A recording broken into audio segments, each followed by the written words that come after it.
Baiklah, di sini saya akan menjelaskan pengertian Kahoot. Kahoot adalah sebuah platform pembelajaran berbasis permainan yang digunakan untuk membuat kuis interaktif, survei, atau diskusi secara online. Aplikasi yang memungkinkan guru, dosen, atau siapa saja untuk membuat pertanyaan yang kemudian dijawab oleh peserta menggunakan perangkat seperti smartphone, tablet, atau komputer secara real-time. Jadi bisa disimpulkan, Kahoot adalah media pembelajaran digital yang menggabungkan unsur permainan seperti game, kompetisi, dan teknologi untuk meningkatkan keterlibatan serta motivasi belajar peserta. Tujuan dari penggunaan Kahoot adalah dalam pembelajaran untuk meningkatkan kualitas proses belajar agar lebih interaktif, menarik, dan efektif. Secara lebih rinci, tujuannya meliputi yang pertama ada meningkatkan motivasi belajar. Kahoot menghadirkan suasana seperti permainan sehingga siswa lebih semangat dan tidak mudah bosan saat belajar. Yang kedua ada meningkatkan partisipasi aktif. Semua peserta dapat ikut menjawab pertanyaan secara langsung sehingga tidak hanya bergantung pada beberapa siswa saja. Yang ketiga ada sebagai alat evaluasi pembelajaran. Guru dapat mengetahui sejauh mana pemahaman siswa terhadap materi melalui hasil kuis secara real-time. Selanjutnya ada menciptakan pembelajaran yang menyenangkan.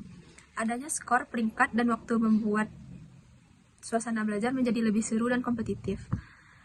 Yang kelima ada melatih kecepatan dan ketepatan berpikir. Siswa dituntut untuk menjawab dengan cepat dan benar sehingga melatih konsentrasi dan kemampuan berpikir kritis. Yang terakhir ada memanfaatkan teknologi dalam pembelajaran.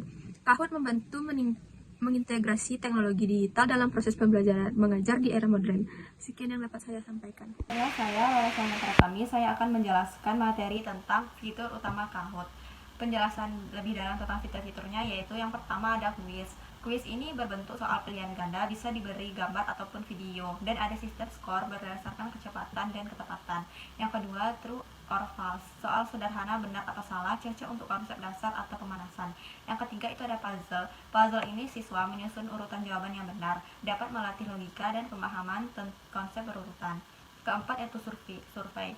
Survei itu tidak ada skor, tetapi digunakan untuk mengetahui pendapat atau refleksi siswa. Yang kelima yaitu leaderboard. Leaderboard ini menampilkan peringkat secara langsung dan memotivasi siswa melalui kompetisi yang sehat.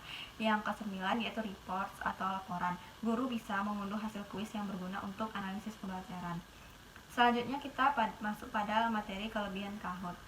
Kelebihan Kahoot ini interaktif dan menyenangkan, mengubah pembelajaran menjadi pengalaman seperti bermain game, dan user friendly atau mudah digunakan, antar muka, sederhana, cocok untuk guru pemula sekalipun.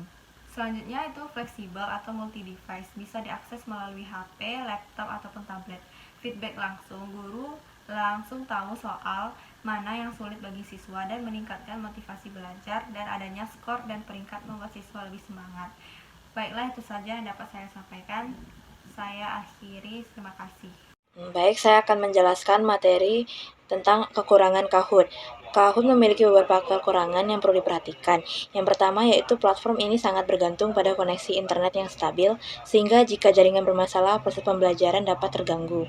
Kedua yaitu siswa cenderung lebih fokus ke permainan, seperti skor dan peringkat dibandingkan memahami materi secara mendalam. Yang ketiga yaitu Kahoot kurang efektif untuk memahami materi yang kompleks karena lebih cocok untuk digunakan untuk soal singkat seperti pilihan ganda. Oleh karena itu, guru perlu menggunakan Kahoot secara bijak agar tujuan pembelajaran tetap tercapai. Selanjutnya yaitu tentang contoh penerapan Kahoot. Kahoot dapat digunakan dalam berbagai kegiatan pembelajaran. Yang pertama yaitu sebagai evaluasi di akhir pelajaran untuk mengukur pemahaman siswa dengan cara yang menyenangkan. Yang kedua yaitu sebagai pretest, untuk mengetahui pengetahuan awal siswa sebelum materi dimulai. Yang ketiga yaitu sebagai ice breaking, untuk menciptakan suasana kelas yang lebih aktif dan tidak monoton. Yang keempat, sebagai lomba kuis antar kelompok untuk meningkatkan semangat belajar serta kerjasama siswa.